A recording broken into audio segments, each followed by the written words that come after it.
Perkenalkan, nama saya Anastasia Gracia Manik dengan NIM 210304170 dari Agribisnis 3. Di sini saya akan memaparkan tentang analisis kenaikan atau kelangkaan harga minyak goreng di Indonesia sebagai tugas ekonomi mikro. Adapun cuplikan tentang kenaikan atau kelangkaan harga minyak goreng sebagai berikut. Polemik minyak goreng di Indonesia seakan menjadi ironi. Indonesia sebagai salah satu negara penghasil kelapa sawit terbesar di dunia seakan dibuat tak berdaya hingga tidak mampu melindungi rakyatnya dari tingginya harga minyak goreng. Lalu apa solusinya agar polemik minyak goreng tidak terus berlanjut? Berikut kita simak laporan khas redaksi.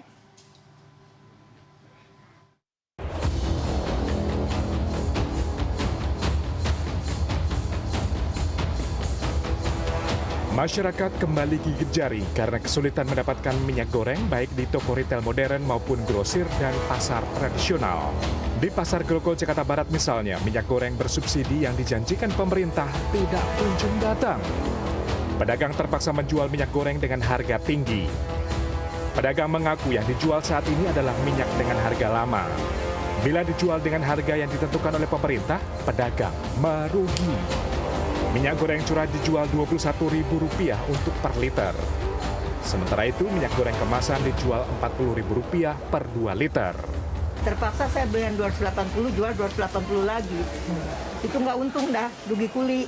Tapi kemana ada wawancara pasar, orang pasar bilang, nanti Bu bakal ada minyak murah, 1 kilo 10 gopek. Tapi datangnya enggak. Kondisi ini membuat sejumlah pedagang makanan saji merugi, bahkan tidak sedikit yang terpaksa gulung tikar. Sebagian pedagang yang masih berjualan harus memutar otak. Mereka terpaksa mengurangi isi dagangan agar tidak menaikkan harga jual. Demikian halnya di berbagai pasar tradisional di Surabaya, Jawa Timur. Sejak Jumat 4 Februari, minyak goreng langka. Agen tidak lagi memasok minyak goreng dengan alasan tidak ada pasokan dari pabrik. Pedagang di Pasar Genteng Surabaya misalnya mengaku saat ini hanya menjual minyak goreng premium seharga Rp34.000 per liter. Dari kabupaten mau dikasih 1 literan 1 harga 13, 2 literan 1 harga 26. Ternyata kemarin nggak ada datang.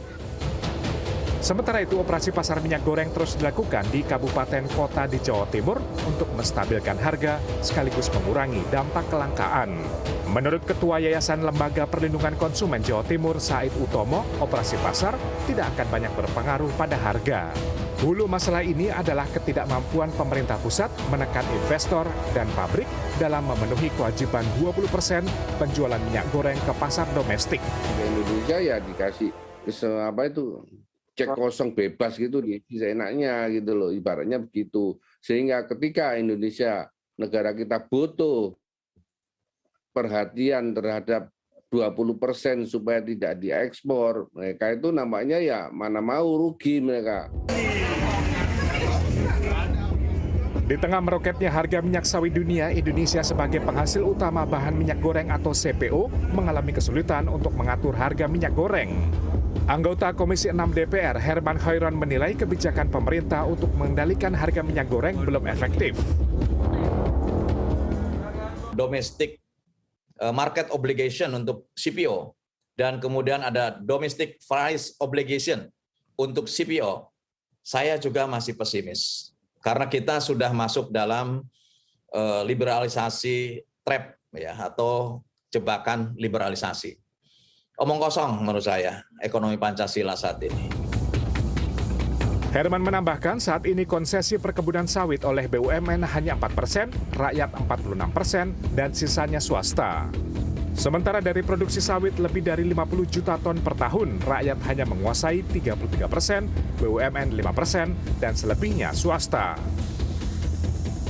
Adapun Direktur Eksekutif Gabungan Industri Minyak Nabati Indonesia, Sahat Sinaga menjelaskan, Indonesia dapat menjadi negara pengatur harga produk sawit atau price leader jika 60% produk tersebut dikuasai oleh pasar domestik. Direktur Jenderal Perdagangan Dalam Negeri Oke Nurwan mengatakan saat ini solusi terbaik untuk mengatasi tingginya harga minyak goreng adalah melepaskan diri dari ketergantungan harga CPO internasional. Caranya dengan regulasi Domestic Market Obligation dan DPO atau Domestic Price Obligation. Sebelumnya, pemerintah mencabut kebijakan minyak goreng kemasan satu harga bersubsidi Rp14.000 per liter yang baru berjalan seminggu. Kebijakan ini dinilai kurang efektif menekan harga minyak goreng di pasar. Tim Liputan CNN Indonesia.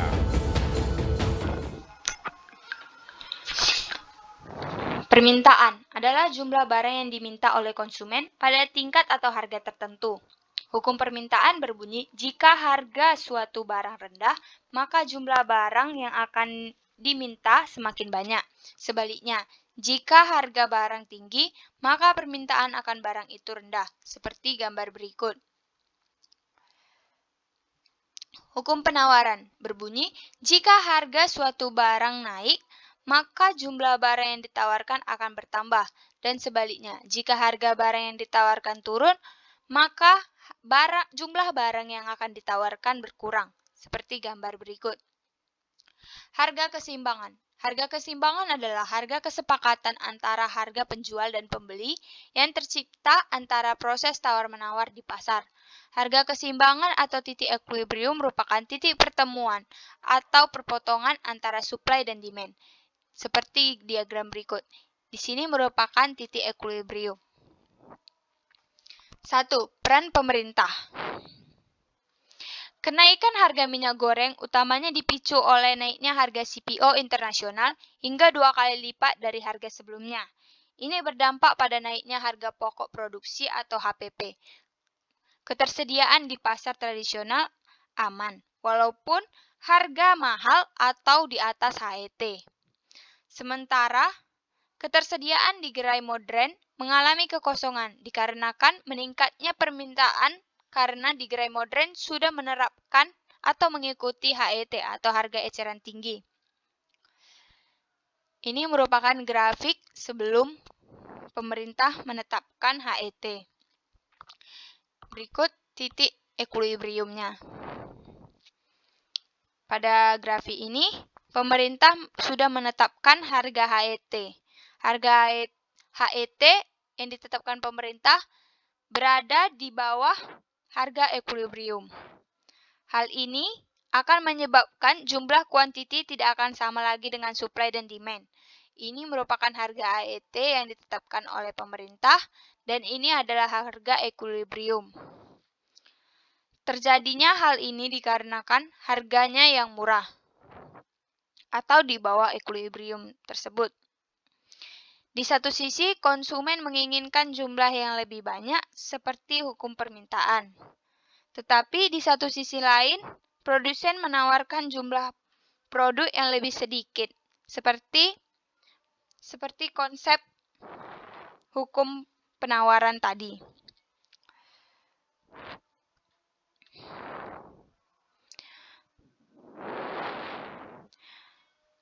Maka akan terjadi kelebihan jumlah permintaan, maka akan terjadi peningkatan jumlah permintaan dibandingkan jumlah penawaran. Hal ini sering disebut dengan exchange demand.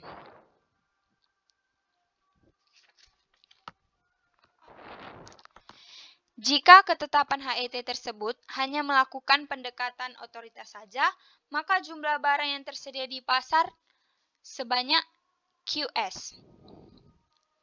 Pada saat jumlah produk sebanyak QS diikuti harga permintaan yang tinggi, maka akan menyebabkan masyarakat mencari barang tersebut dan menyebabkan barang tersebut akan langka ditemukan.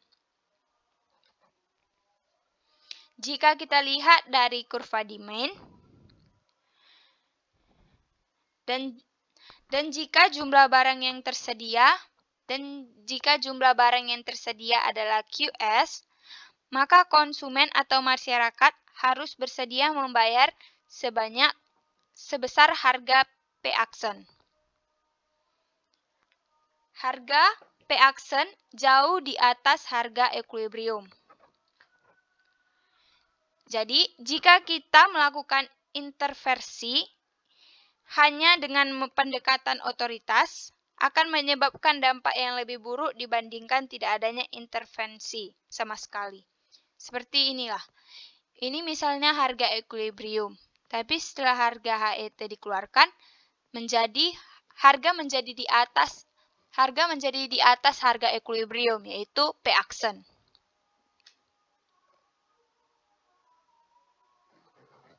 Jadi, jika ingin menetapkan harga HET, maka harus melakukan perubahan atau tambahan supply sebesar delta Q. Tambahan ini dapat dilakukan dengan cara operasi pasar sebesar delta Q atau menggeser kurva supply ke arah kanan seperti gambar berikut. 2. Penyebab tingginya dan langkahnya minyak goreng. 1. Panic buying. Panic buying adalah pembelian secara berlebihan atau menimbun suatu barang karena didasarkan rasa panik dan takut berlebihan. Tindakan membeli produk atau komoditas tertentu dalam jumlah besar ini dikarenakan ketakutan tiba-tiba akan kekurangan atau kenaikan harga suatu barang. Ketika ditetapkannya HET, ternyata terjadi excess demand sebesar delta Q. Dikarenakan demand naik, hal ini dikarenakan demand yang naik, tetapi supply tetap. Sebelum harga HET ditetapkan, dalam satu keluarga hanya memerlukan 2 liter minyak per bulannya. Tetapi dikarenakan harga dan jumlah yang tidak pasti, maka akan mendorong masyarakat untuk membeli lagi sampai 8 liter untuk 1 bulan. Hal ini akan menjadi peningkatan sebanyak 4 kali, yang menyebabkan pergeseran demand dari D menjadi D-aksen. Jika hal ini terjadi, maka menyebabkan delta Q akan semakin besar, karena demand-nya bukan lagi demand yang awal atau D, tetapi menjadi D-aksen. Jika hal ini terus terjadi, maka konsumen harus bersedia membeli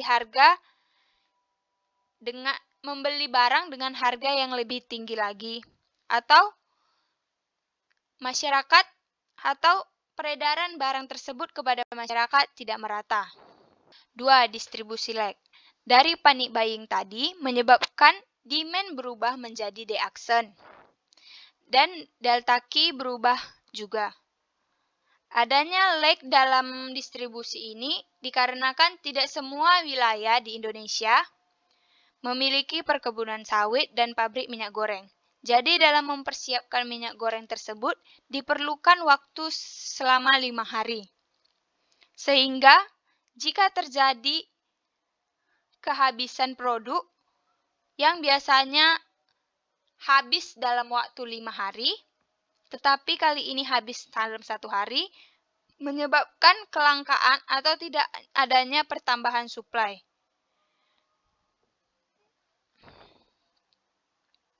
Maka akan terjadi distribusi lag.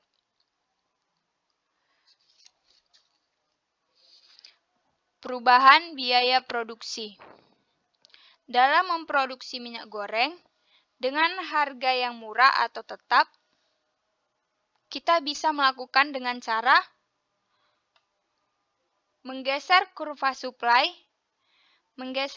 supply ke arah kiri atau ke arah awal supply tersebut, yang mengakibatkan harga akan tetap atau seimbang atau sama sebelum HET, tetapi kuantitinya juga akan berkurang. Sekian presentasi saya. Maaf jika ada kesalahan atau kekurangan. Saya ucapkan terima kasih.